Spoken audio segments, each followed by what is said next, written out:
Bueno, buenos días. Buenas noches, perdón, buenos días, ya estoy bárbaro. Buenas noches. Vamos a comenzar con esta actividad, Psicoanalistas dialogando con las letras. Soy Norberto Lloves, el secretario científico, y junto con Verónica Ginocchio dirigimos el área de cultura. Vamos a esperar unos minutitos a que está entrando todavía personas para participar. Mientras tanto, les comentamos que van entrando sin posibilidad de abrir el micrófono, así cualquier pregunta posterior la pueden hacer a través del chat.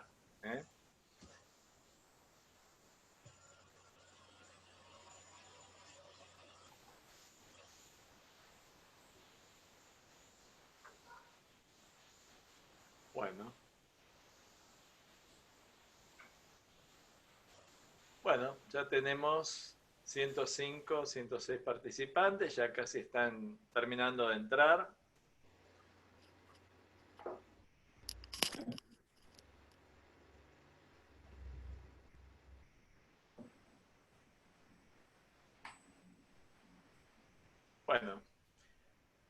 Bueno, vamos a comenzar con la actividad. Le voy a dar la palabra a Mónica Fabeluques, que es la presidenta de nuestra institución, para que ella comience a dar unas palabras de recibimiento. Mónica, te escuchamos. Bueno, buenas noches a todos. Es un placer vernos de nuevo en este nuevo espacio que estamos inaugurando hoy, que se llama Dialogando Psicoanalistas con las Letras. Bienvenidos a todos los que son de la institución, los que no son, los que son del país, los que son del exterior. La verdad que es un placer ver tantas personas aquí. Y les voy a contar que esto se inició por la inquietud de varios miembros de la institución, analistas que escriben, escritores que son analistas, que propusieron hacer un cruce entre estas disciplinas.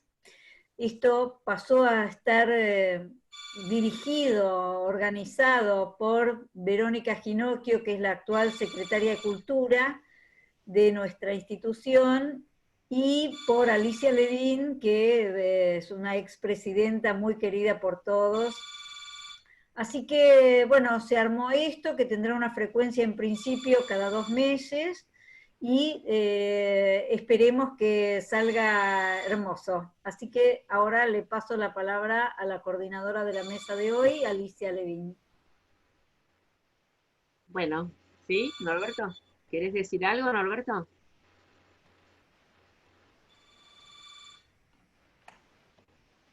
¿Se escucha? Bueno, estoy muy contenta, muy emocionada. Buenas noches a todas y a todos. Es un placer el espacio que nos brindó el Consejo Directivo desde que nació y además en este nuevo, como le gusta que diga Inés Gutiérrez, en esta reinvención de la Asociación Escuela. Así que estamos muy agradecidos como ciclo, como equipo, a la respuesta del Consejo, a Verónica Ginocchio y Norberto Lloves, en su doble función, Norberto como secretario científico, triple, mira, secretario científico, en la parte de cultura, y quien sostiene todo este lío del Zoom y nos ayuda tanto. Así que bueno, gracias a la Comisión de Cultura, gracias al Consejo, gracias Norberto, es un gusto estar acá. Voy a contar 2 palabras acerca de, como dijo la presidenta, cómo nos originamos, cuál es nuestro origen. En realidad este equipo es un equipo que intenta explorar las múltiples intersecciones que estas 2 disciplinas, letras y psicoanálisis, comparten dentro del vasto campo de la cultura. Todos sabemos que ambas trabajan sobre la esencia de la subjetividad humana, es decir, la dimensión del lenguaje en sus proteicas presentaciones. El lenguaje en su perspectiva literaria y el lenguaje en su función terapéutica. Ahora van a escuchar dos palabras de lo que vamos a tratar de hacer hoy y cada vez que nos encuentren. Decimos, estas dos dimensiones, las letras y el psicoanálisis, tienen puentes, pasadizos, tienen cortocircuitos, rodeos y trampas. De esto se trata lo que vamos a hacer. Voy a presentar al equipo que conformamos. Los integrantes son María Casariego de Gainza, que hoy es panelista, Mabel Fuentes, Verónica Ginocchio, que está en la parte de cultura y que también es panelista hoy, Cecilia López, Edurne Recalde, Beatriz Rodríguez, Daniel Slutsky, Daniel Weisbrot, Carlos Weise, Abel Zanotto y quien les habla, Alicia Levin. Gracias, Moni, por tus palabras de una querida expresidente. La verdad que en estos tiempos hacen bien esos mimos al alma. Traje dos letras de nuestro maestro, ¿no? Sobre las palabras. Las palabras tienen un poder mágico. Pueden traer la mayor felicidad o la más profunda desesperación. Pueden transferir conocimiento de maestro a alumno, permiten al orador influir en su audiencia y dictar sus decisiones. Las palabras son capaces de despertar las emociones más fuertes, dice Freud, pero también impulsar las acciones de todos los hombres. Antes de pasar a nuestras queridas panelistas, voy a darle la bienvenida, como le dio la presidenta, a algunas personas que por primera vez están en nuestra querida institución, aunque sea en este cuadradito. Ellas son Silvia Arzani, Mónica Arzani, Jorge Cabrera, la doctora Alicia Ruiz, que creo que es la segunda vez, pero siempre es un estreno, Doris de Uruguay, que seguramente al nombrarla a ella nombramos a todos los FLAPSIC de Uruguay, Gonzalo López Musa, que al nombrarlo a él nombramos a Chile, Agustina Lescano, arquitecta que va a trabajar en cultura, Eva Ponce de León y Andrea Falazzi, que también conoce nuestra institución. En nombre de ellos les damos la bienvenida a los que ya son 126 personas y seguimos esperando. La actividad de hoy la llamamos con Verónica entre el escritorio y el diván, algunas lógicas posibles. Así que de esto se va a tratar. Voy a pasar entonces a presentar a la primer panelista, que va a ser Verónica, conocida por todos y todas. Verónica es psicoanalista y lectora. De eso hablábamos con Norberto. Trabaja con niños y adolescentes, es docente en la EPG e integrante de la Secretaría Académica. Participante entusiasta, miren qué palabra, hablando de palabras, de nuevo, participante entusiasta de talleres de lectura creativos, por ejemplo con Florencia Fragrasco, coautora de varias publicaciones psicoanalíticas.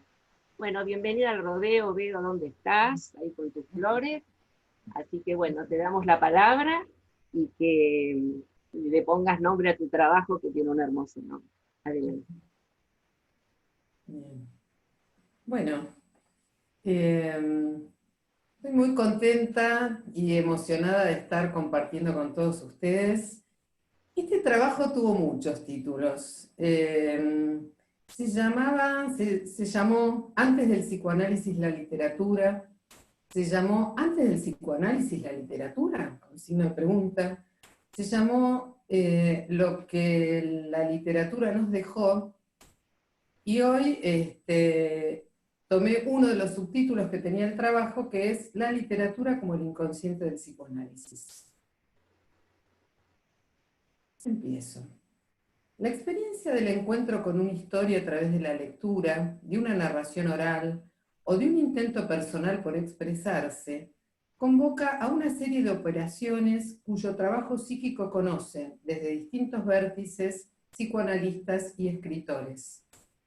Darle voz a la experiencia implica un trabajo de transformación que incluye la búsqueda, el contacto con emociones, con algunas creencias personales y con la habilidad individual para arribar a un espacio donde hacerla audible o legible para uno mismo y para otros.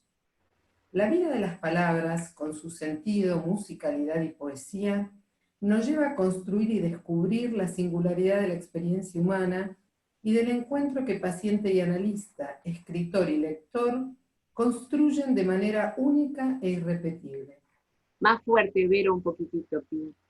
Nacida siglos antes que el psicoanálisis, la literatura ha sido la voz de la problemática de los hombres y los dioses, desarrollando aquello que en lo cotidiano no se alcanza a nombrar. Poetas, narradores, dramaturgos nos han invitado a crecer en el lenguaje aportando instrumentos para que lo humano siga vivo mucho antes de que el psicoanálisis viera la luz del día. Según Finucci Schwartz, la representación literaria podría ser pensada como el inconsciente del psicoanálisis. En la historia de la época occidental, con sus árboles mágicos y bosques embrujados, tema que insiste en distintos contextos, nos asomamos a relatos del orden de lo siniestro en los diversos sentidos que le da Freud. Aún aquello que no es siniestro para el lector, lo será para el personaje, y si el lector o espectador lo acepta, se sumergerá también en dicha atmósfera.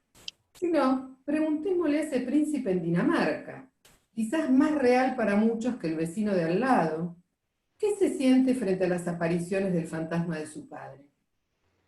Eso que retorna desde lo escindido, familiar extraño, se haya plasmado en distintas regiones y épocas de la literatura, sobredeterminando las interpretaciones psicoanalíticas.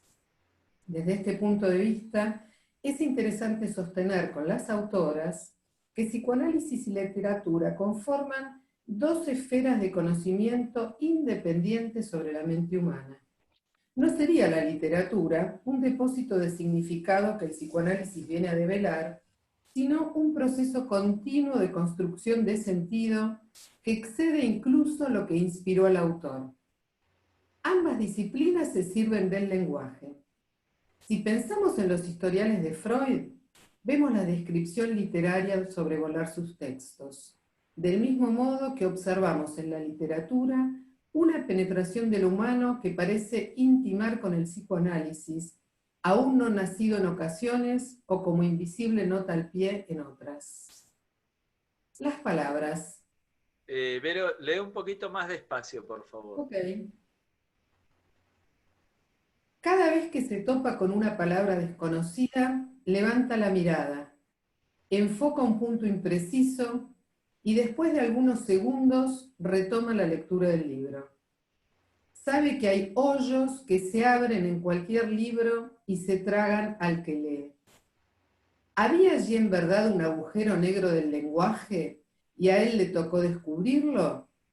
Dice Fabio Moravito en un cuento que se llama La Cigala. Primero en música y luego en significado, las palabras se van mamando en contacto con esa deidad que se llamará madre.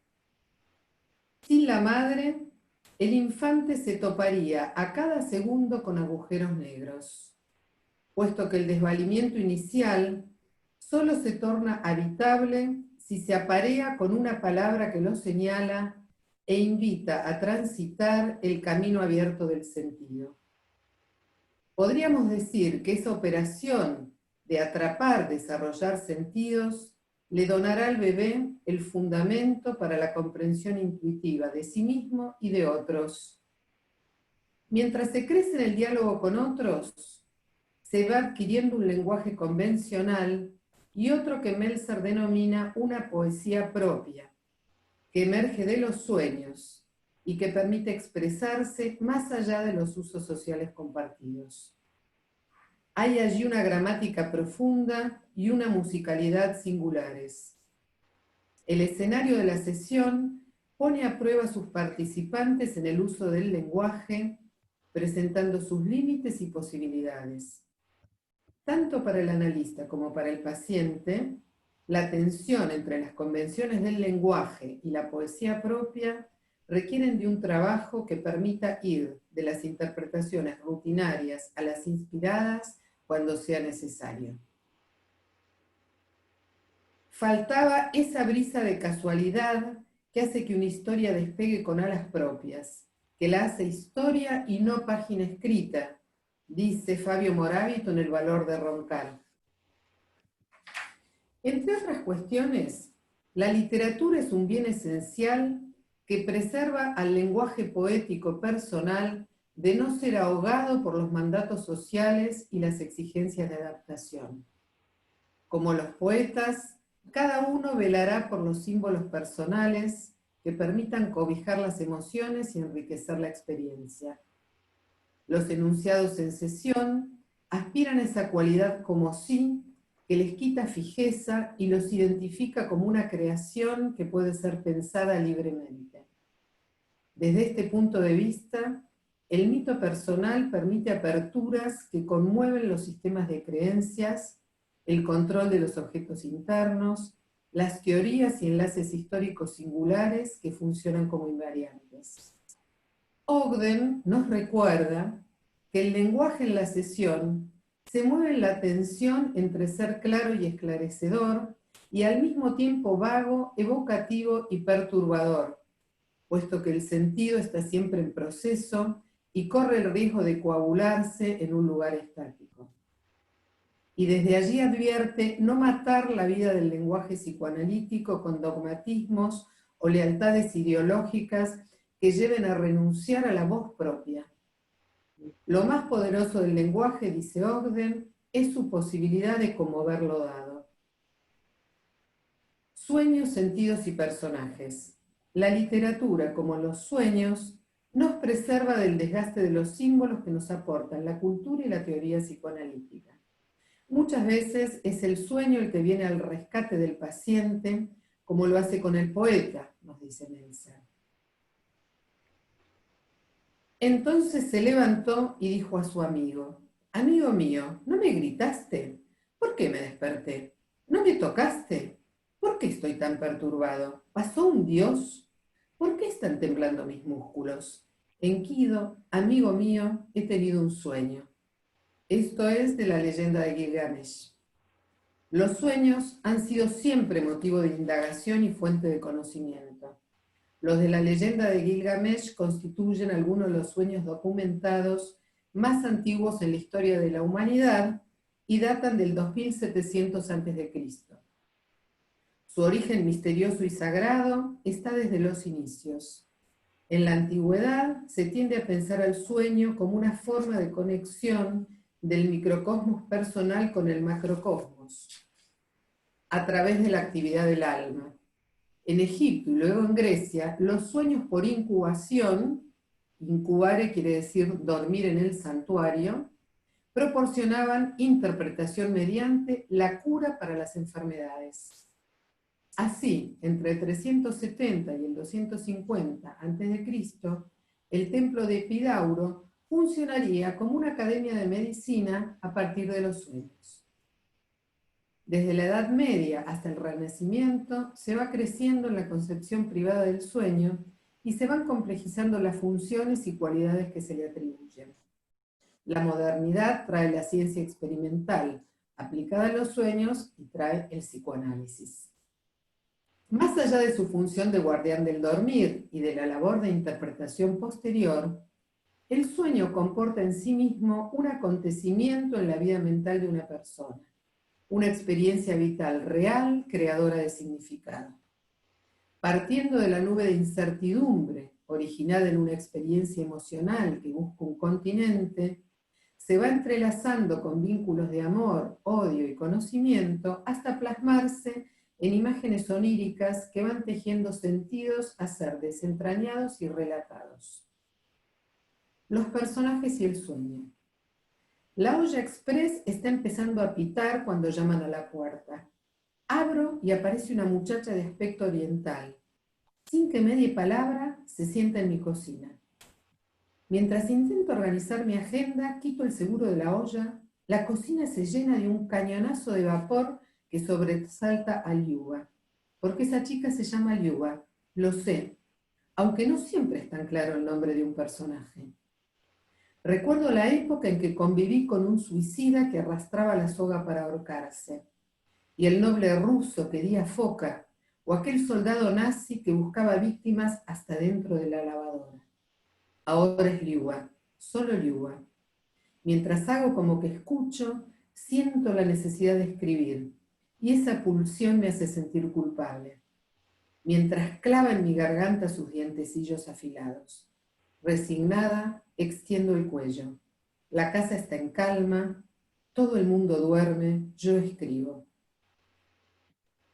Así es como se le presenta a la narradora. Esta es una novela de Clara Obligado que se llama El libro de los viajes equivocados. Así es como se le presenta a la narradora el personaje que conformará el eje de la novela. Casi como en un sueño, surge quien se entrelazará en la complejidad de las escenas e historias de su novela, como en la historia cotidiana y como en la historia del recorrido de cualquier análisis. Natalia Ginzburg cuenta cómo la emergencia de los personajes de sus novelas va cambiando a medida que ella atraviesa distintas experiencias de escritura. De sus primeros personajes dice no saber nada, que solo se sirvió de ellos para decir palabras y frases. Identificó luego la existencia de los verdaderos personajes cuando, una vez surgidos, sintió que no habría podido cambiar nada de ellos. Partió luego a cazarlos, pero resultaron ser marionetas en sus manos. Y dice haber llegado al descubrimiento de sus personajes cuando logró una relación íntima y afectuosa con ellos, con los lugares que habitaban y las cosas que contaban. La emergencia del personaje, pensado como una creación conjunta en el campo que conforma la situación de análisis, depende de la capacidad del analista para sostener lo indeterminado y de aceptar la invitación a jugar con las ficciones transferenciales que se armen con cada paciente. Tal vez su construcción no dependa solo de su formación psicoanalítica específica, sino también de su afinidad con la ficción, la poesía y el drama. Los personajes en juego condicionarán el modo de producción de los enunciados. A mayor omnisciencia de los personajes, menor penetrabilidad y escucha de nuevos enunciados. A mayor desvalimiento, menos palabra. A mayor ansiedad, menor organización de la secuencia. Personajes más libres estarán abiertos a más líneas de diálogo y transformación. Ricardo Piglia piensa que la literatura le regaló al psicoanálisis la condición trágica del sujeto, dotándolo así de pasión y aventura en su observación y relato de vida. Al mismo tiempo, el psicoanálisis contribuyó a la literatura, aportándole a las tradiciones narrativas un modo contemporáneo de narrar. En la historia de la narrativa psicoanalítica, Ferro diferencia distintos modos de abordar los personajes. El personaje histórico referencial, al que él llama modelo con impronta realista, subyace al descubrimiento de una historia reprimida. El personaje objeto interno, mensajero de la fantasía inconsciente, subyace al modelo con impronta fantasmática y habla del análisis del mundo interno y de la identificación proyectiva. Y el personaje holograma afectivo, que él llama modelo con impronta narrativa, subyace a la construcción compartida de historias y cuentos de metanarrativa abierta. He escrito durante casi 80 años. La actividad de escribir ha resultado vital para mí. Me ayuda a entender las cosas y a poder seguir.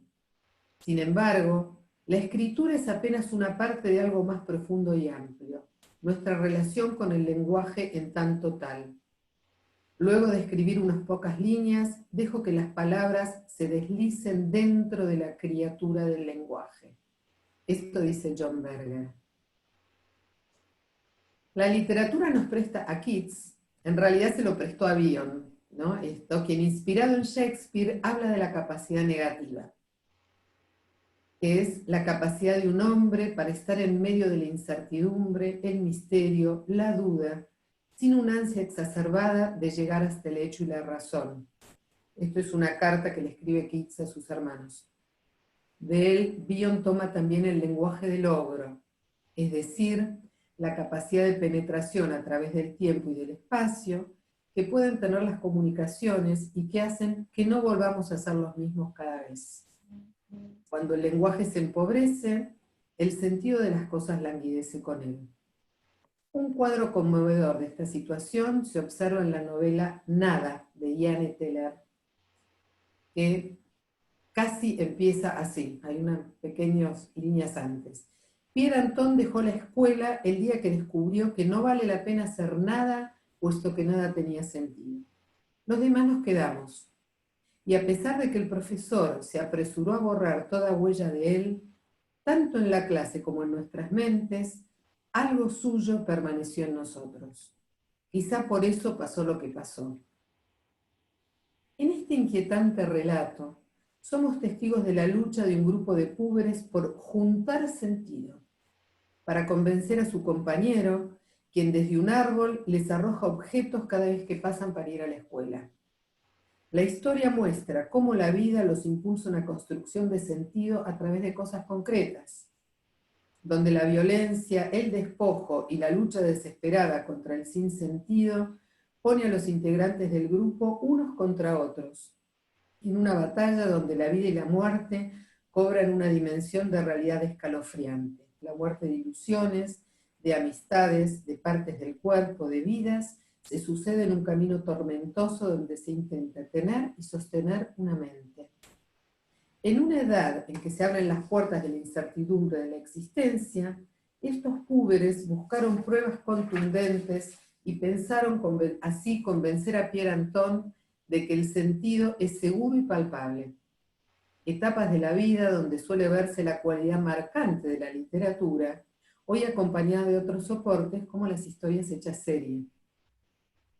El crecimiento en la capacidad narrativa compartida parece darle esa cualidad vital que alimenta el psicoanálisis día a día.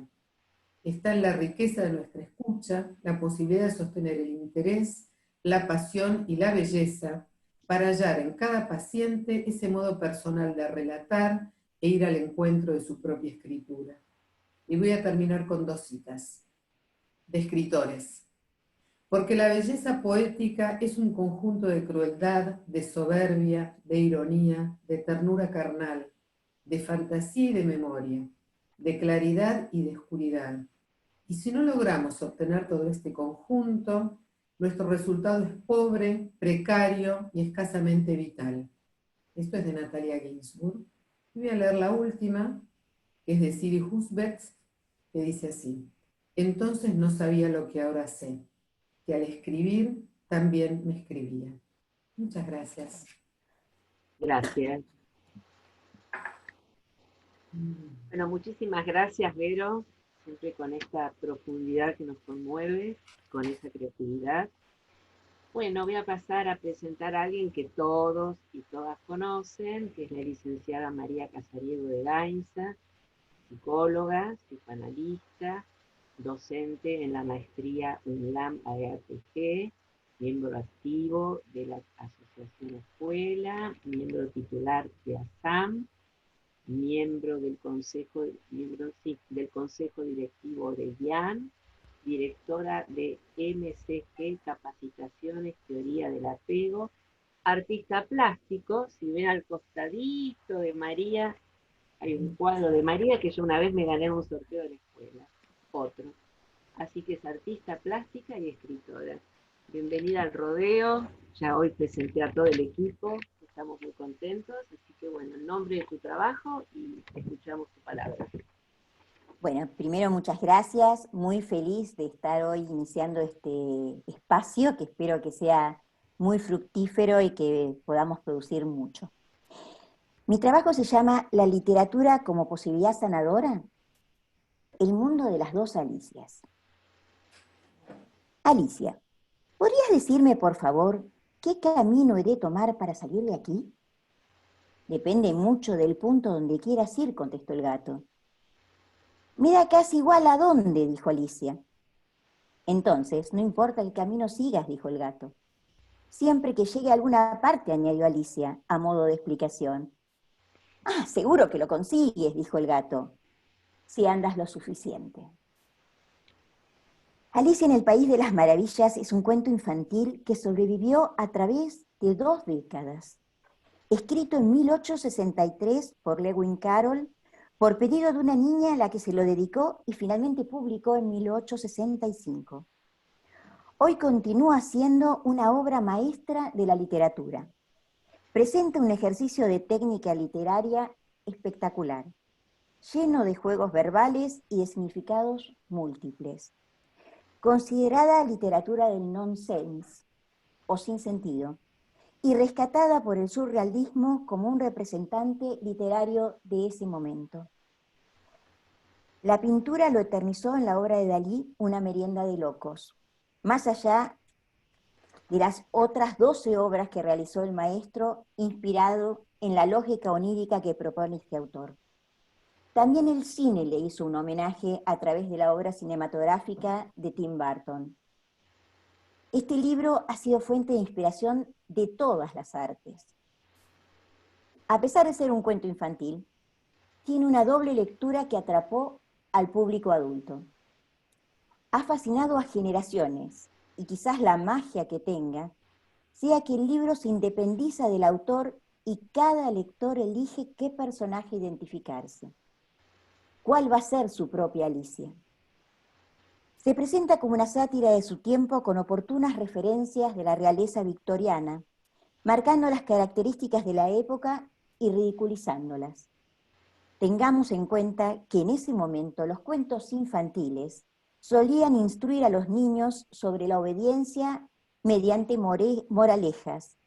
A contraposición de esto, Lewis Carroll nos lleva por un trasfondo transgresor, provocador. Todo un desafío para este momento. El mundo de Alicia es un lugar donde todo es posible. No existen fronteras ni límites. El caos impera sobre la razón. Hay un efecto hipnotizante en el ritmo rápido que le imprime el autor. Ahorra palabras innecesarias, remarcando aquellas que son imprescindibles. Le pone un tinte de intensidad a los ambientes. Las secuencias son inesperadas, va creando un clima que el lector acompaña con diversas sensaciones. Sin darse cuenta, está también en el mismo viaje que Alicia. Ha habido un poquito más despacio. Sí, cómo no. Hay mucha gente. Ha habido múltiples interpretaciones de lo que nos propone este viaje al mundo subterráneo, al caer la niña en una madriguera. Un viaje a la madurez, donde surge a la incomprensión de los adultos, la búsqueda de identidad con los cambios en la transición de la infancia a la adultez. Alicia nos dice: pues creo que en este momento no lo sé, señora, pero sé quién era cuando me levanté esta mañana. Pero he debido de cambiar varias veces desde entonces.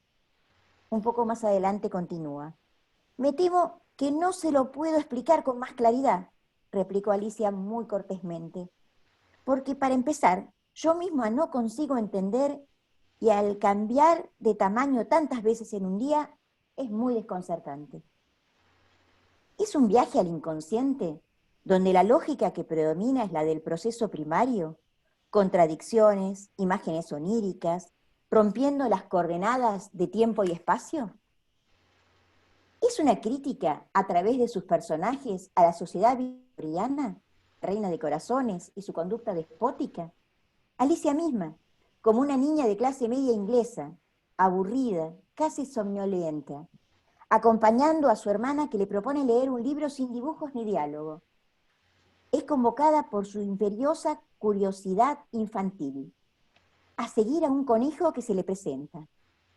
Deja la realidad para dejarse llevar por el impulso, la emoción.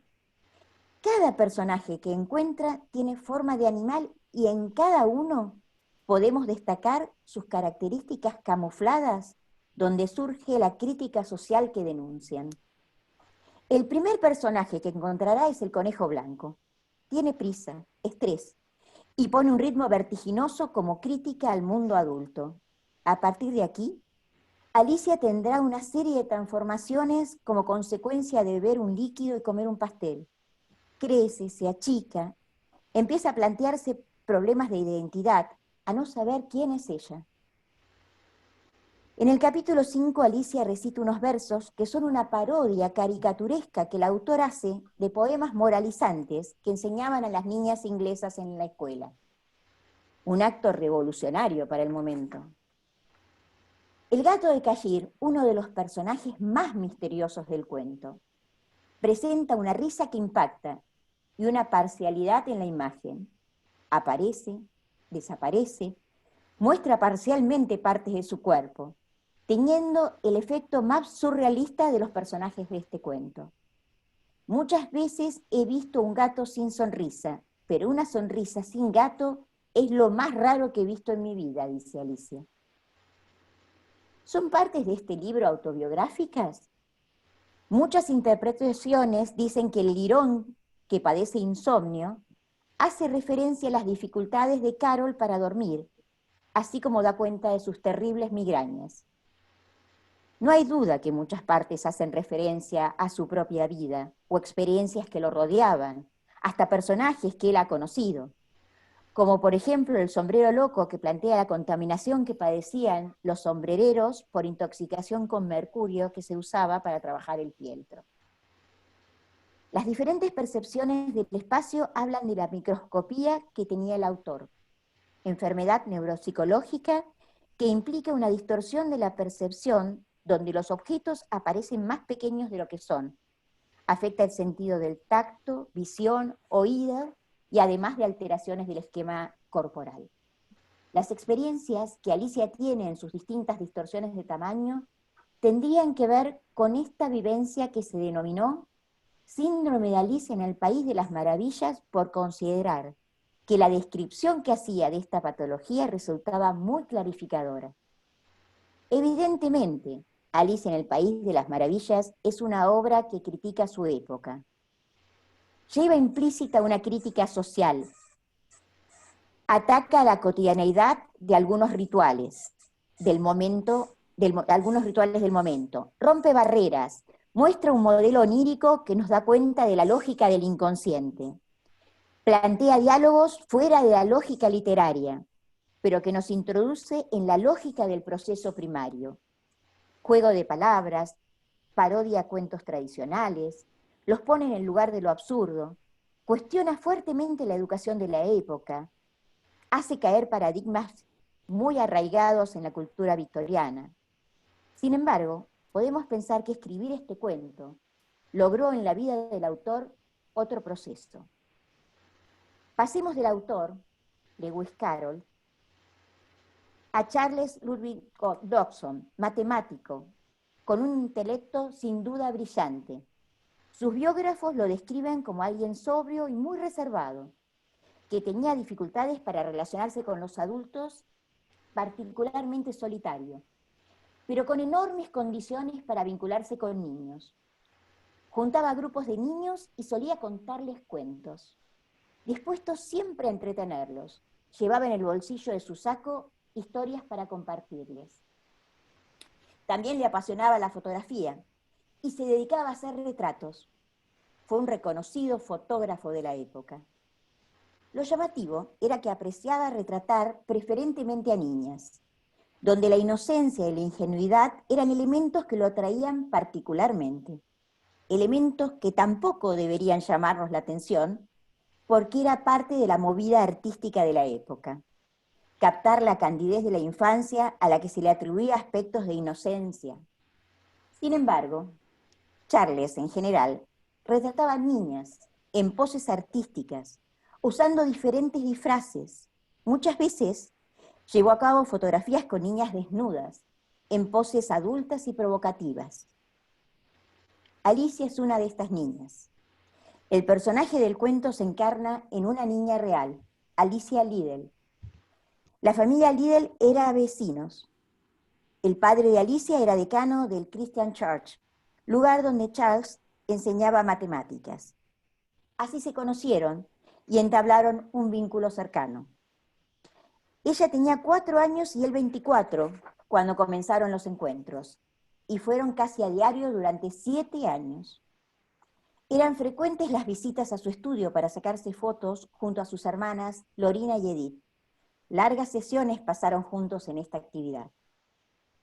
La estética como fotógrafo era de gran sensibilidad, pudiendo captar estados emocionales muy interesantes. Sin embargo, hay una imagen de Alicia a los 6 años que la muestra vestida como mendiga, con un vestido rasgado cayendo desde su hombro y donde se le ve el pezón. Algunos de sus biógrafos plantean que la dedicación que le daba Charles a esta niña, que además describía como muy altanera e inteligente, no era el acorde de la relación de una niña con un hombre adulto. Cuando Alicia tuvo 11 años, estas visitas se interrumpieron sin explicación conocida. El único relato sobre el tema lo desarrolla su bisnieta, que haciendo un análisis de lo ocurrido, sostiene: mi teoría es que la madre de Alicia fue la causa de la separación. La actitud de Carol se volvió cada vez más cariñosa. Ella quemó las cartas que Alicia siguió recibiendo de él. Sin embargo, ella misma relata que lo que conflictuaba a la madre de Alicia no era la edad o la actitud de Carol, sino que no pertenecía a un origen real, como pretendía para marido de su hija. Así fue como Charles tomó distancia definitiva de la niña. Le Guin escribió un cuento fantástico. Charles, por su parte, y en su pasión por las letras, escribía también cartas y su diario personal. Hoy hay claramente dos personas en estas producciones. Una, con un mundo de sensaciones, posible de expresarse aún en una lógica incomprensible surrealista. El otro, con un estilo muy diferente, deja en claro lo que padecía en su mente. Dos discursos diferentes que daban cuenta del sentir y padecer de un hombre torturado por sus fantasmas. Algunas curiosidades surgen de los poco que queda de sus diarios personales. Muchas páginas han desaparecido. Sin embargo, los textos lo muestran atormentado por una gran culpa. Surgen plegarias suplicando redención sobre pecados que no nombra. En 1863 escribe: hoy, al término de este año, de cuánta negligencia, despreocupación y pecado he de acordarme. Oh Dios, tómame como soy, ruin y despreciable. Si pensamos que el diario íntimo es un interlocutor con uno mismo, se supone que nadie va a acceder a él, un espacio para decir lo que no se puede decir de otra manera. Momento de introspección donde la culpa y el sufrimiento se hacen carne, se hacen palabra. En su faceta epistolar le escribía a Alicia: gracias extra y beso por el mechón de cabello. Lo he besado muchas veces porque te he querido besar a ti. Declaración que deja al descubierto los deseos de Charles. Muchas interpretaciones actuales han planteado la idea de la conducta pedófila de Carol, lejos de la mirada de la época que no condenaba este accionar característico de una cultura victoriana que desmentía la sexualidad infantil. Desde este punto podemos pensar en la doble moral de la que nos habló Freud en 1908, o quizás la idea de Ferenczi sobre la confusión de lenguas, donde hace referencia al lenguaje de la pasión en el adulto sin comprender el lenguaje de la ternura del niño. Tuvieron que pasar muchos años para que la niñez pudiera ser nombrada, rescatada y a través de enormes pensadores del psicoanálisis pudiera ser jerarquizada. Volviendo a 1863, algo distinto pudo hacer Charles al escribir este cuento. Pudo desplegar la fantasía erótica, transgresora, perversa en las imágenes del texto y no lo llevó a la acción. Una Alicia salvó a la otra. El escritor rescató a un hombre conflictuado con sus deseos. El despliegue en la escritura de sus fantasías, metáfora mediante, facilitó un aspecto sanador. Las interpretaciones que ha recibido este texto han sido múltiples. Carl Jung ha dicho sobre Lewis Carroll: representa a la persona joven, arquetípica, que se niega a madurar. La imagen del niño eterno, síndrome de Peter Pan. Es una mirada posible. Lacan ha sostenido por su parte que el sexo está presente en todo el relato del cuento, expresado a través de metamensajes con el juego de las variaciones de tamaño de Alicia: encogerse, estirarse, entrar, salir. Es otra mirada posible. Propongo que volvamos al punto que nos convoca, la literatura y el psicoanálisis. Ambos piensan la compleja condición humana. Ambos rescatan el lenguaje como forma de comunicarla. Ambos trabajan la palabra. Las palabras tienen un poder mágico. La idea del psicoanálisis será la resignificación y develamiento de las múltiples realidades que habitan las subjetividades. En el trabajo analítico se recrea y crea algo de lo inesperado, campo de despliegue de la realidad psíquica. En tanto somos humanos, somos lenguaje. Las palabras develan y ocultan, ponen sentidos y dejan entrever el inconsciente en las contradicciones. Carol juega con las palabras y los sinsentidos. Despliega su saber matemático llevándonos por sus vericuetos lógicos. Nos impone un ritmo, nos llena de imágenes, pero también vela otros sentidos, descubriendo los fantasmas que encierran las palabras.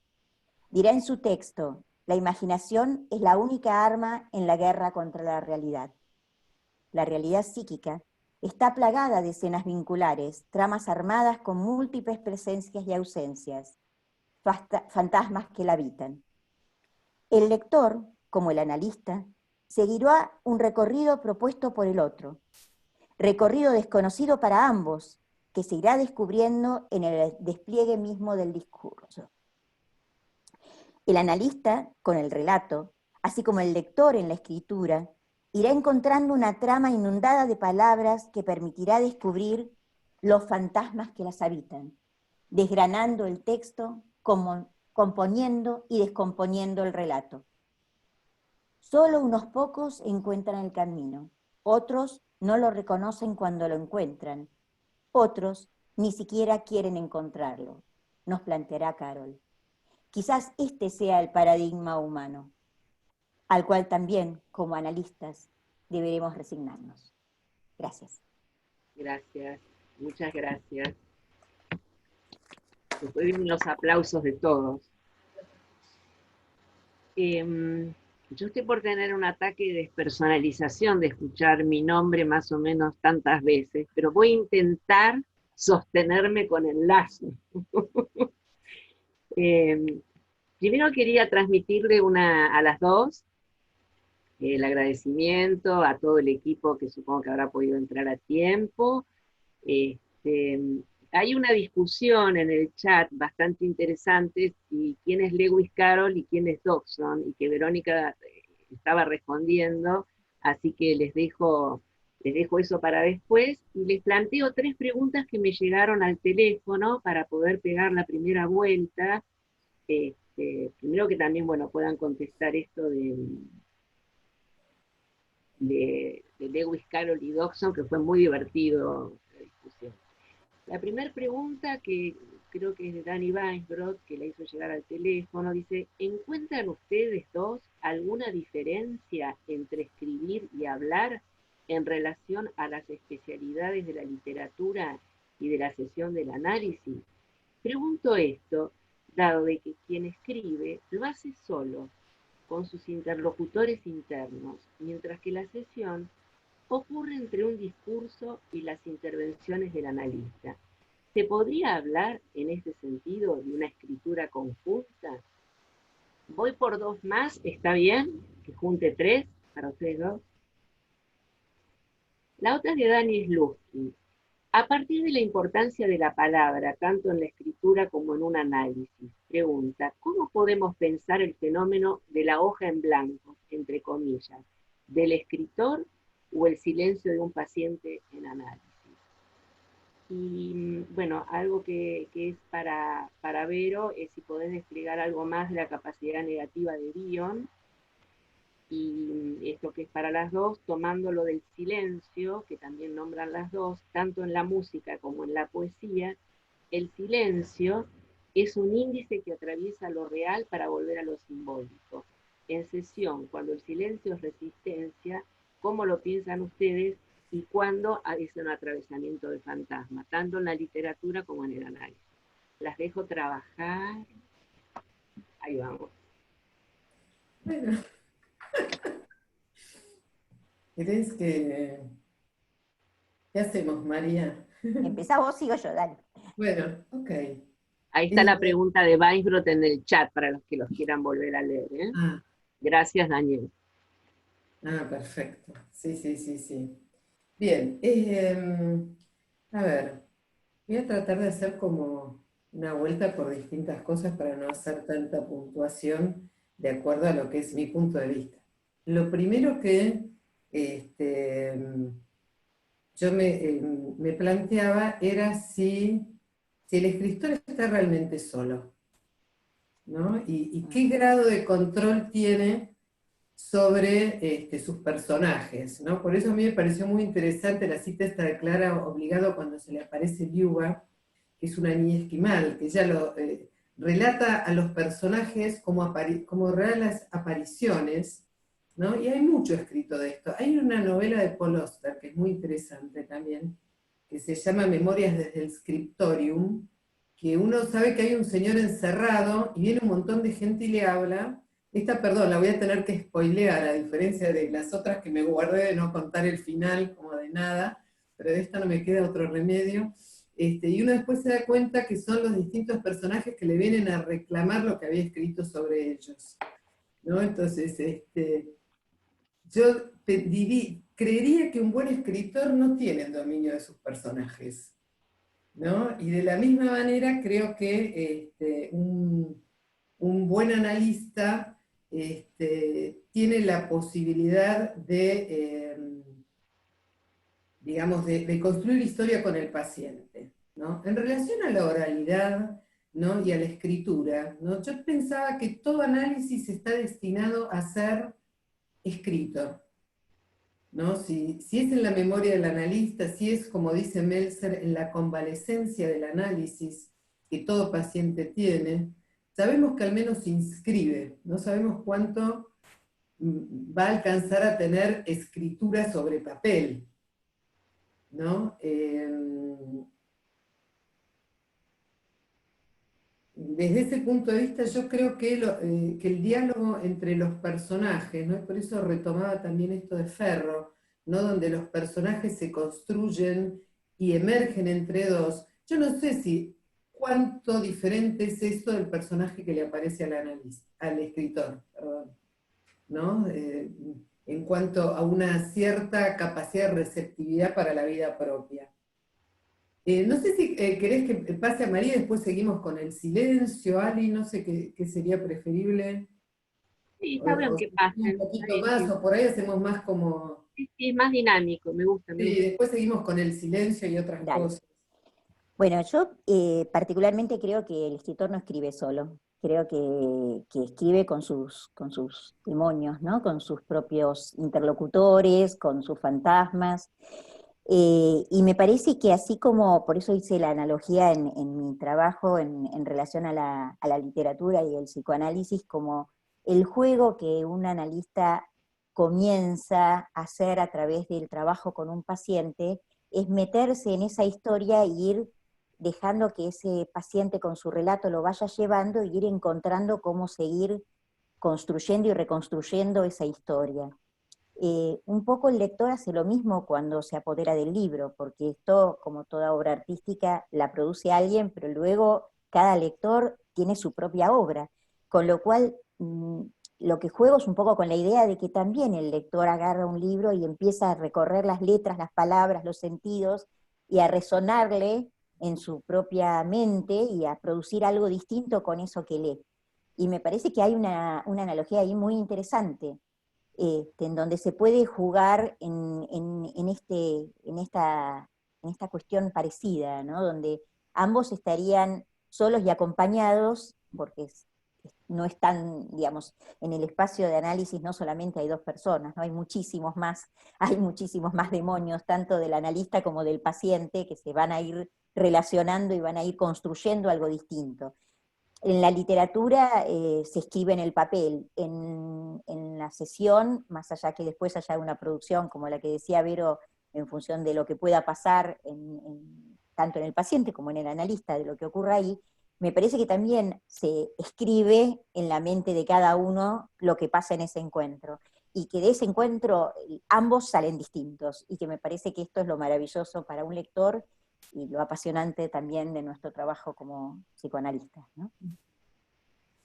Es cierto también que la metanarrativa en un libro, digamos, en algún momento se cierra y en una sesión no, en un análisis no, en una sesión tal vez sí, pero en un análisis no.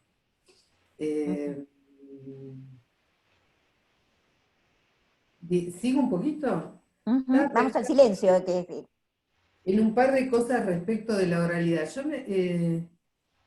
Hay unos libros, yo siempre aclaro que no tengo librería, no tengo parientes libreros, no sé, porque siempre hablo del libro de literatura, pero hay, la editorial Ciruela viene lanzando unos libros que se llaman de cuentos populares de distintos países, y son recopilaciones de muchas tradiciones orales que le encargan escritores. Por ejemplo, los cuentos populares italianos se los encargaron a Italo Calvino, y los cuentos populares mexicanos se los encargaron a este señor Morábito, que yo cito 2 veces acá.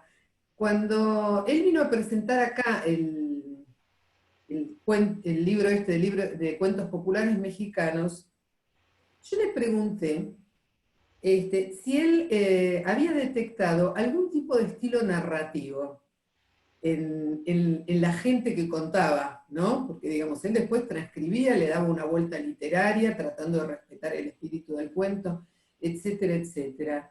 ¿No? Y él lo pensó y me dijo, no sé si llegué a detectar estilo. Sí me di cuenta que había una mujer que era muy aburrida, la que contaba. Eso fue lo que dijo, ¿no? Con lo cual, en este caso, podemos ver que hay un pasaje de la oralidad a la escritura que transforma ese cuento en otra cosa, porque los cuentos que quedan relatados ahí no son aburridos, ¿no? Y él por ahí lidió con algunos narradores orales que no le parecieron del todo interesantes, ¿no? Para ir al silencio,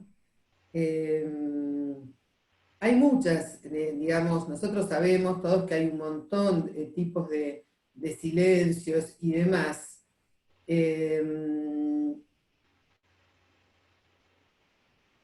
Yo pensaba, ¿no? Evoqué en realidad algo de unos seminarios que dio Bion en Roma, ¿no? Y hay una conferencia que abre y dice, entiendo, la tenía acá para leer un pedacito, pero no quiero hacerla tan larga, no tenemos tanto tiempo. No se puede hacer. Entonces no voy a leer, voy a contar oralidad. Él abre la conferencia, estaban todos, imagínense, Bion era un capo, total, ahí en Roma, ya era el año 1978, es decir, que ya era muy famoso Bion. Y entonces llega a una de las conferencias y entonces empieza a decir, bueno, probablemente nosotros estemos rodeados aquí de pensamientos salvajes, ¿no? Y que seguramente esperan ser alojados en alguna mente, así que vamos a esperar por ellos. Largo silencio, ¿no? Y dejó a todos ahí, ¿no? Con ese aspecto, ¿no? Entonces, yo creo que como en el análisis, en el escritor, uno tiene que empezar a aprender a reconocer los silencios propios y los silencios como analista, como paciente, como escritor, ¿no? Digamos, también comentábamos en el grupo en algún momento de nuestras charlas, de nuestro grupo de psicoanalistas dialogando con las letras, la idea del silencio como escritura incluso, ¿no? Porque nosotros vemos, por un lado, en la música el silencio tiene una notación específica, uno escribe el silencio de negra, de redonda, de corchea, lo que fuere, y a veces, por lo menos yo he aprendido ahí con Florencia Fragasso, mi maestra en literatura, es que esto a veces incluso está en el diseño de muchos libros, donde hay espacios, más allá del capítulo tradicional, pero en la escritura, y desde ya que en la poesía, pero también en la prosa, hay espacios que son como una notación musical, así de silencio, ¿no? Entonces, yo creo que todos tenemos que aprender como analistas, ¿no? Para nuestros pacientes,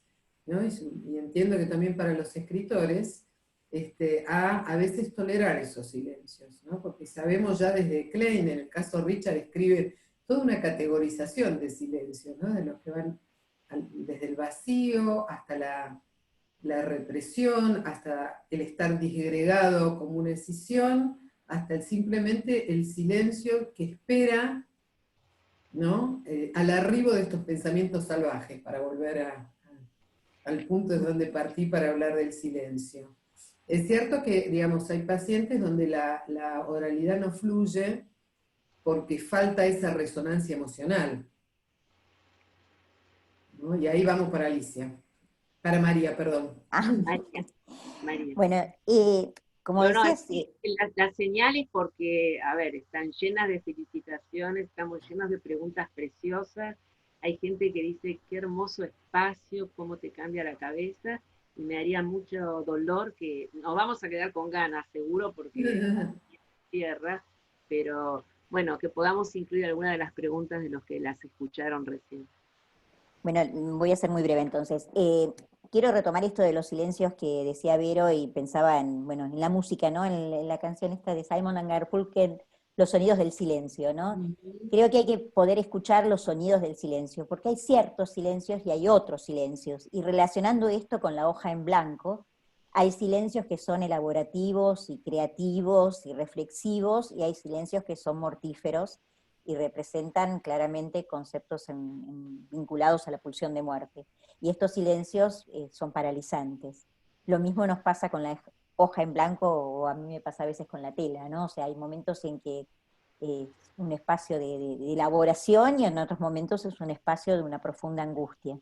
Y a veces las palabras no alcanzan, y en esto también quiero tomar algo que me parece importante como psicoanalistas, que está el lenguaje y está el metalenguaje. Con lo cual, cuando a veces las palabras no alcanzan, hay emociones o hay sensaciones o hay gestos que son muy significativos, ¿no? Y muy tomada por la obra de Lewis, quiero decir una frasecita que dijo él en relación a esto, que dice, cuida el sentido, el sonido cuidará por sí mismo. Y creo que es un poco esto, ¿no? O sea, muchas veces los silencios tienen que ver con esto de cuidar el sentido, con la represión, con un silencio que puede ser paralizante. Otro puede ser creativo. Sí, gracias. Ahí después en el chat les piden a ustedes si pueden nombrar a los autores que fueron nombrando. Supongo que lo de María está más resuelto. Después Vero, si está hablando a María, y contestaste un poco que son las que nombraste. Y hay una persona que no aparece el nombre y les pregunta si se podrían explayar acerca del lugar del lector y el lugar del analista. Mónica Fabeluques pregunta, ¿qué lugar es el del analista frente a producciones escritas de sus pacientes? Imaginemos, dice Moni, al analista de Dobson. ¿Qué tiene? Sigo, un poquito. Florencia Zorrilla, qué lindo tenerte, Flor, acá. Dice, el analista requiere de cierta disociación instrumental para trabajar con el paciente. El escritor, ¿no les parece que mientras escribe hace un proceso de integración? Una más y no molesto más. ¿Puedo? Sí. Pablo Slemenson pregunta, ¿los personajes son de alguna manera los personajes de un mundo en que tienen vida propia?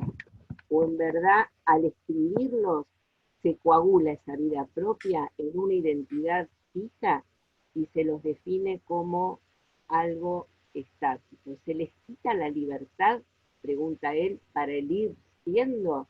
Y Gloria Abadi hace un aporte sobre que hay ritmos entre lo que es con el paciente y en la escritura, acerca del debate que recién les levanté. Bueno, las escuchamos. Bien. ¿Querés, María, empezar o...? No, sigamos el orden, yo te acompaño.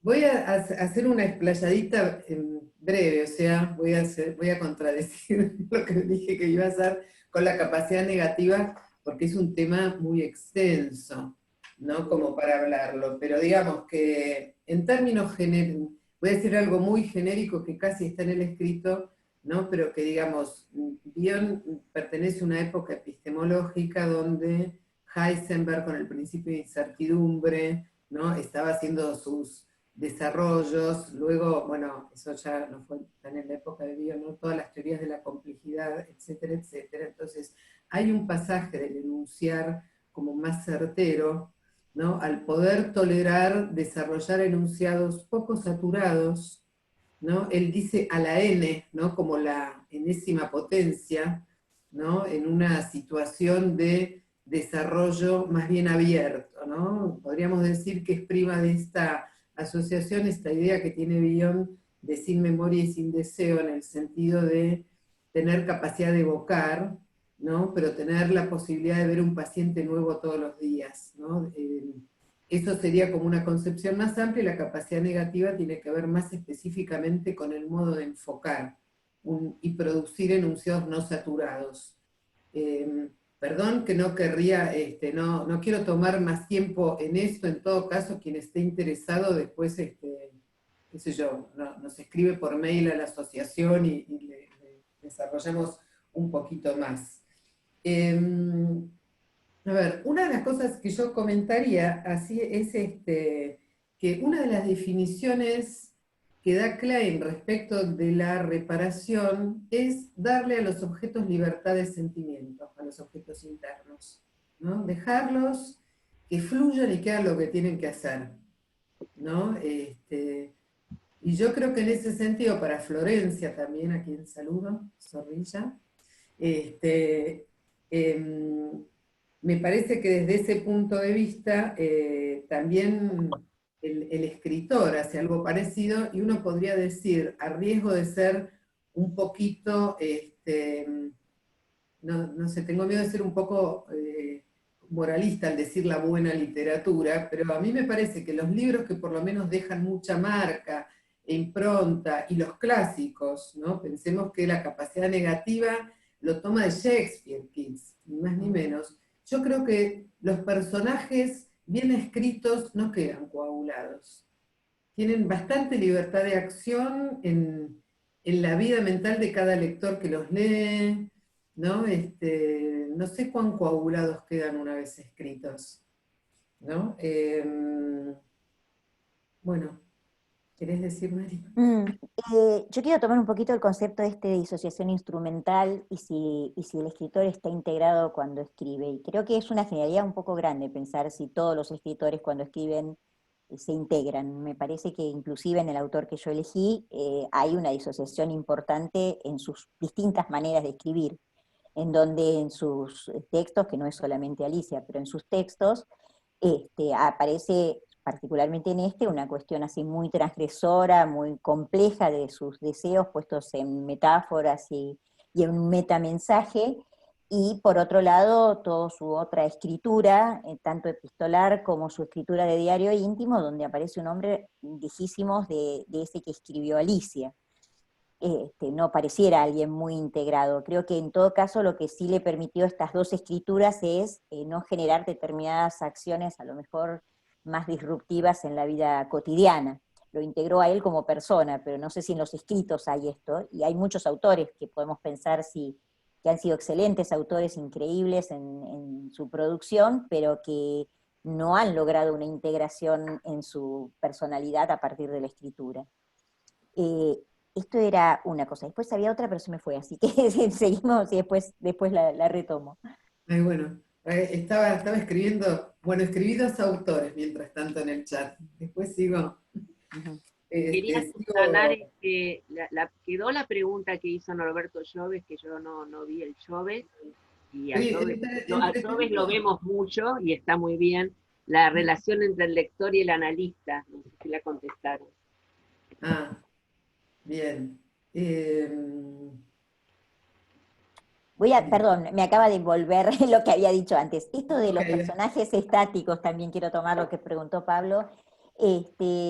Yo creo que también esto depende mucho de qué escritores estemos hablando, de qué personajes, porque hay personajes que quedan muy, muy vívidos y que aparte tienen mucho vuelo para el lector, o sea, que no quedan. Me parece que un poco el fantasma de todo escritor es cuando escribe que queda como rígido lo que uno escribe, sobre todo cuando uno empieza a escribir. pero que con el tiempo una buena escritura tiene su propia dinámica y el lector le va a dar el movimiento y le va a dar la vida que ese personaje necesita, más allá de lo que haya quedado estático en la letra, ¿no? O sea, la letra es un molde, después hay otras cosas que pasan por otro lado y me parece que tiene que ver con justamente la fantasía que a cada uno se le dispara, ¿no? Muy bien. A ver, la relación entre el lector y el analista. Confesiones de invierno. Bien.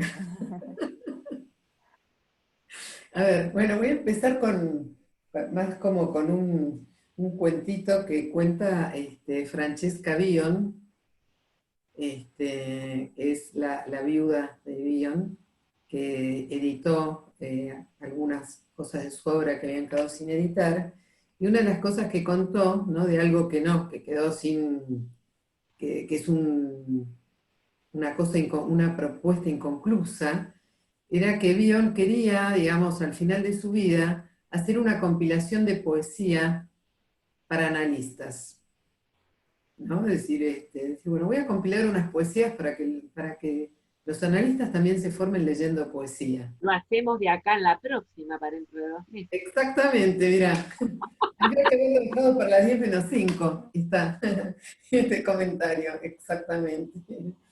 ¿No? Pero digamos, ¿no? La idea de que, digamos, yo en esto rescato como dos cosas, ¿no? Una, esta idea de la literatura, no solamente la literatura, el arte, ¿no? María que pinta, ¿no? Y tenemos tantos pintores y cantantes, ¿no? Y muchas otras artes dentro de la asociación.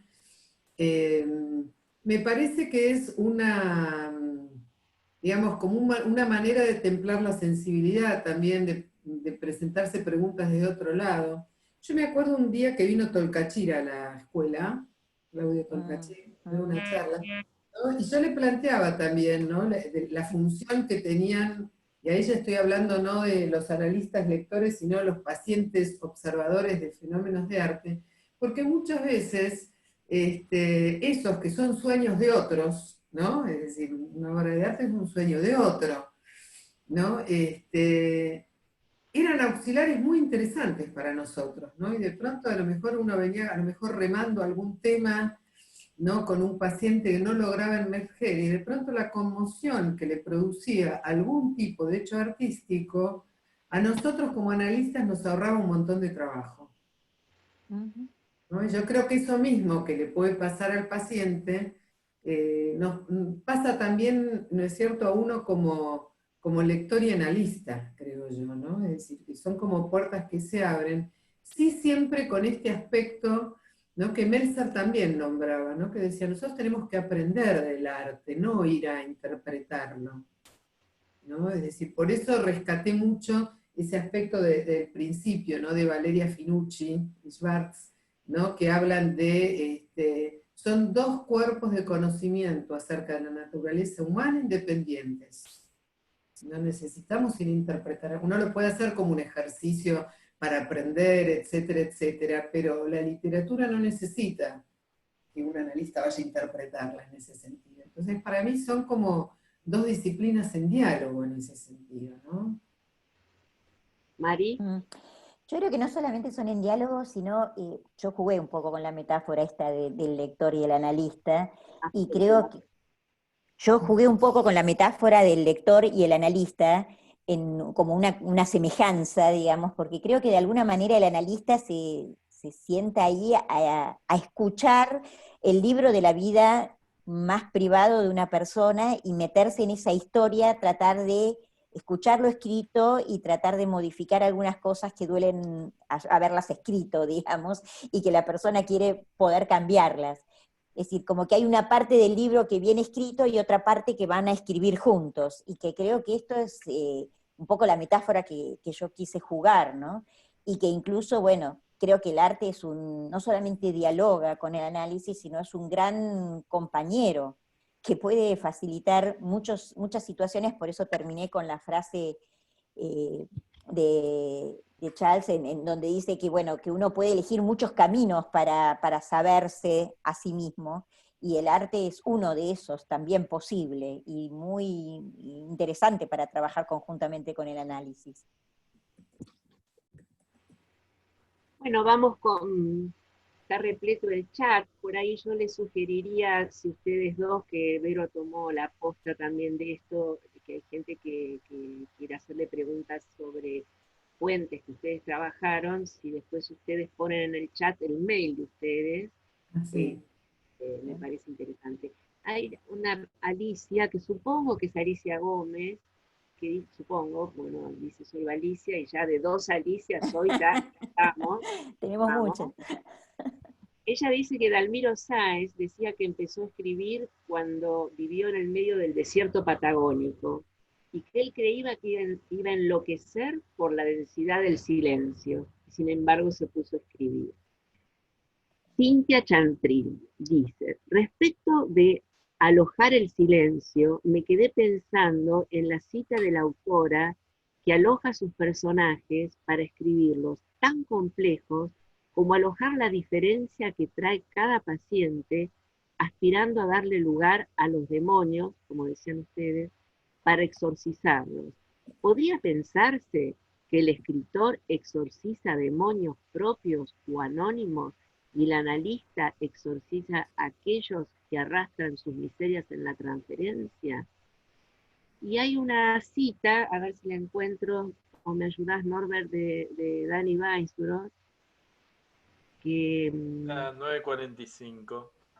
Bueno, pero antes de eso hay un Para el comentario. tema del analista y el escritor, recordemos que Freud ganó solo un premio en su vida, ahí, el premio Goethe, premio alemán de mayor prestigio, y Daniel Slutsky refuerza esto planteando que estuvo ahí de ganar el Nobel de Literatura. Bueno, esos son nuestros compañeros de grupo. Y Viviana Maratea dice, Eros lo pienso como motor del deseo del silencio, más relacionado con Tánatos. La literatura liga ambas pulsiones y logra mezclarlas. Gracias por los autores citados, Verónica y María. Excelente traer a Alicia en este tiempo de pandemia. Para ambas, felicitaciones. También queríamos aclarar que el grupo surge a partir de la pandemia y la cuarentena, como decía Verónica, y la escritura y el psicoanálisis dándonos un soporte como nos da la escuela. Pero las preguntas son para ustedes, jóvenes.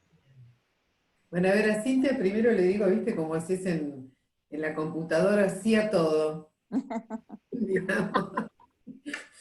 Estamos de acuerdo, ¿no? En relación, espera que la quiero volver a ver. Cintia, ¿querés que te la lea?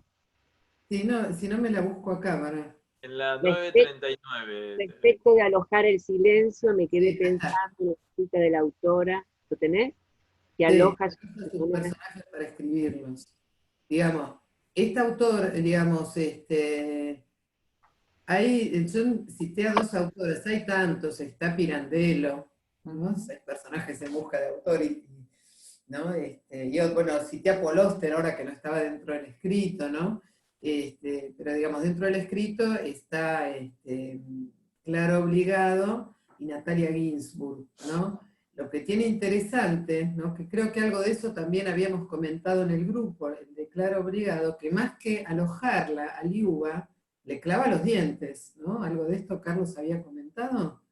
Alicia. Sí, Carlos le había hecho una pregunta que nos llevé a verla privado. Comentá la voz, que es sobre la moral. Algo había comentado respecto de que de Carlos más, ¿no? De alojar. Por supuesto, digamos, que el analista, ¿no? Y en parte, y esto me da otra vez como para hablar de la capacidad negativa, hay una relación de continente y contenido, como diría Bion, en relación a esta ida y vuelta y dinámica, ¿no es cierto?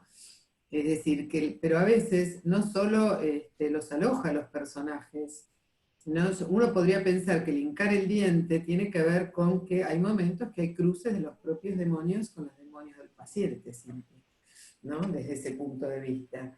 Y Carlos comentaba también en nuestro grupo, ¿no? Esta idea de la creación ligada al dolor. Ahí va.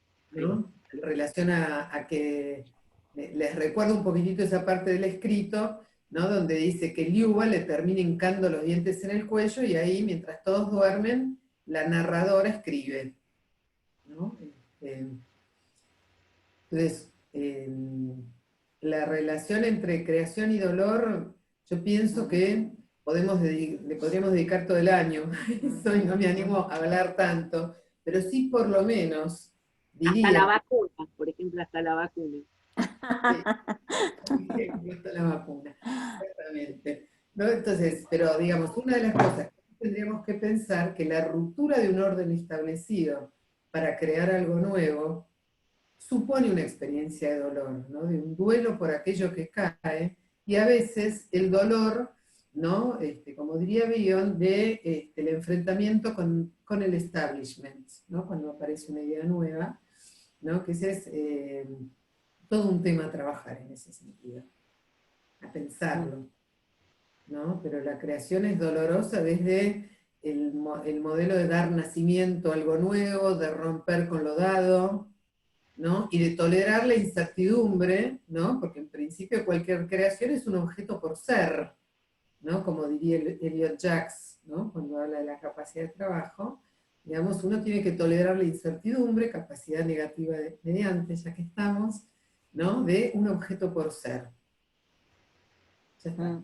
Yo quiero decir con esto un tema que me parece que hay dos puntos, ¿no? Uno, la incertidumbre y el dolor que implica el romper esa gestalt de la hoja en blanco, y también en relación a lo que decían bueno, si integra un escritor y si enlaza un escritor y de esa manera se las ve mejor con el dolor, y creo que es un intento de ligar, no siempre se liga, ni siempre se integra.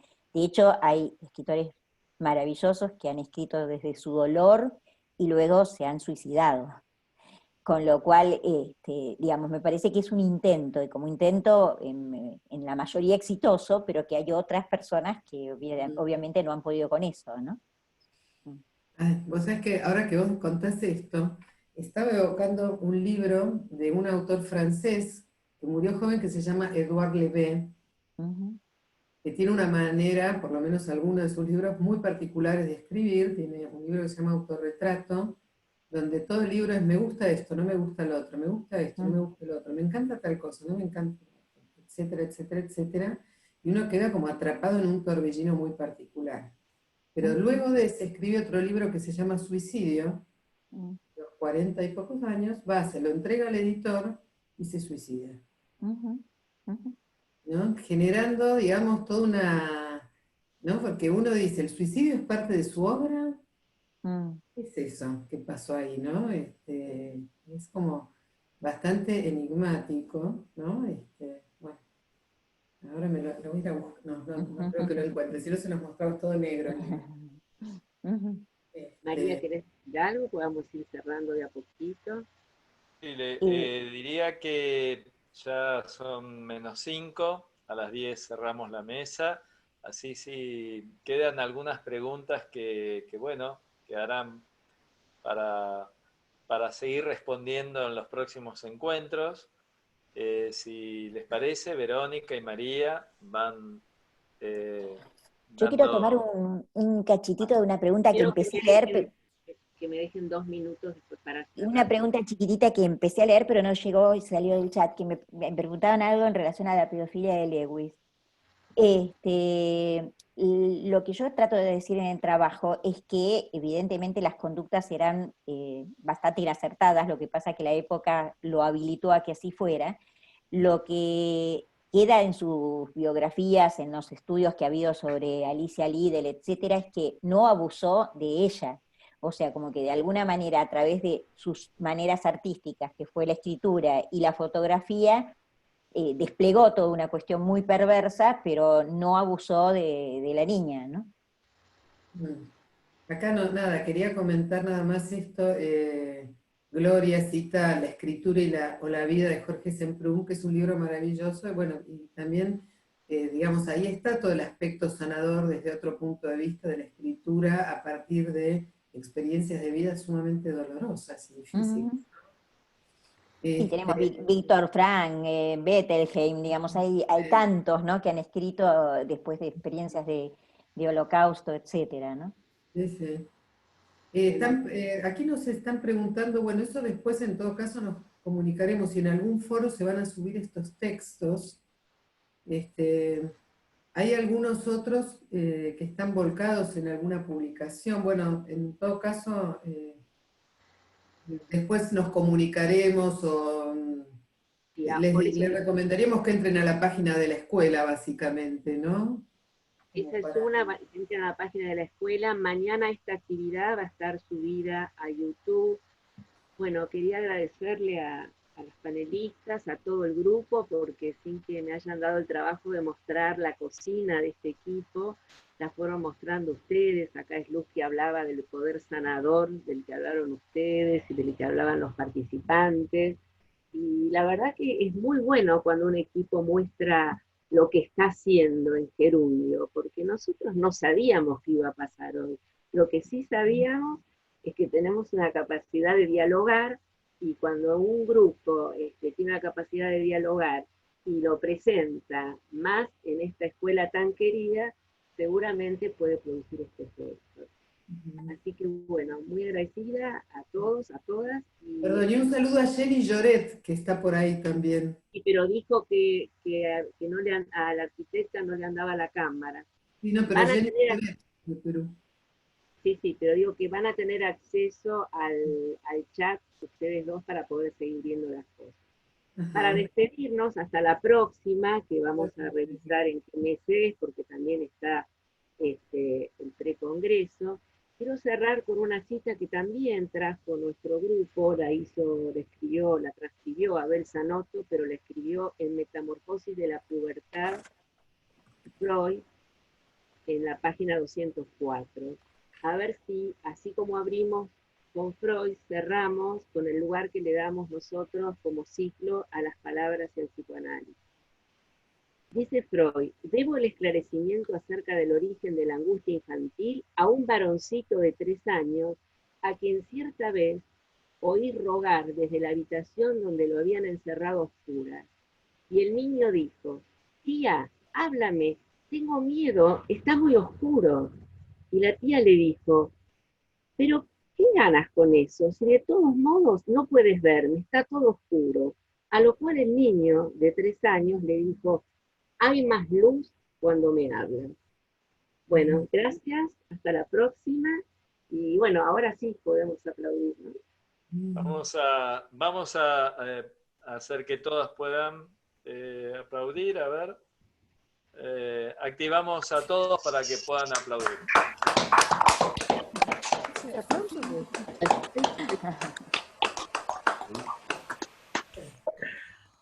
Gracias, muchas gracias. Gracias, chicas. Hasta luego, muchas gracias. Gracias. Bueno, gracias.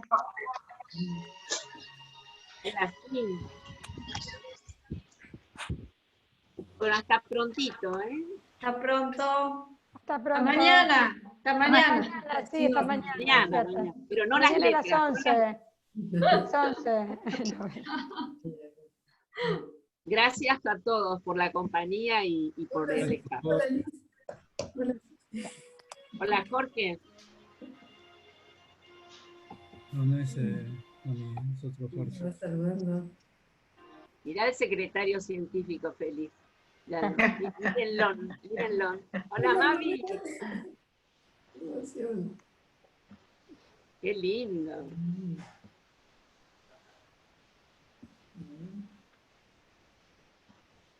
Bueno, seguiremos siendo, como dice Winnicott, seguiremos. Nos vamos yendo, ¿sí? Sí, sí. Vos cerrás la reunión. Muchas gracias por todo. Noches, gracias.